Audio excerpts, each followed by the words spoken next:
Zee 24 तास एक पाऊल पुढे।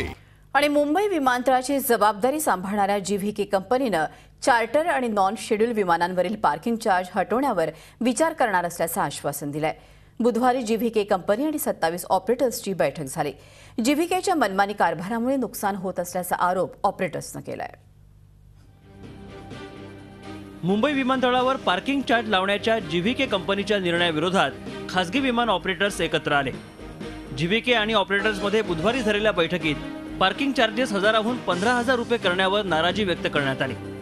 त्यावर पार्किंग चार्ज हटवण्याच्या मागणीवर विचार करण्याचं आश्वासन कंपनीकडून देण्यात आलं। को रिक्वेस्ट की है, वो बोले कि हमारे अब टॉप मैनेजमेंट से बात हो जाएगी। विक्रम सेट्टी एंड सोनिया उन्होंने काफ़ी बातें हमारी सुन ली है and I think it will be a positive.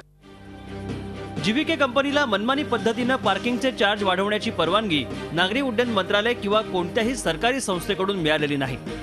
Mumbai corporate hub असल्याने ऑपरेटर्सना इथं पार्किंग स्पेस हवा असतो। काही निवडक एअरलाइन्स कंपन्यांना अनेक महिन्यांपासून जागा देण्यात आली आहे आणि त्या कंपन्या विमानांचा वापरही करत नसल्याचं निदर्शनास आलंय। Can happen at any airport which are under private companies will be again shocking news for the aviation industry because these charges are not acceptable. GVK कंपनीने दिलेलं आश्वासन कधी पूर्ण होणार याची आता ऑपरेटर्स प्रतीक्षा करतायत। मात्र यात जर तोडगा निघाला नाही तर केंद्र सरकारने यात दखल देण्याची मागणी पुढे येऊ शकते। झी 24 तास साठी राजीव रंजन सिंह, मुंबई। झी 24 तास एक पाऊल पुढे।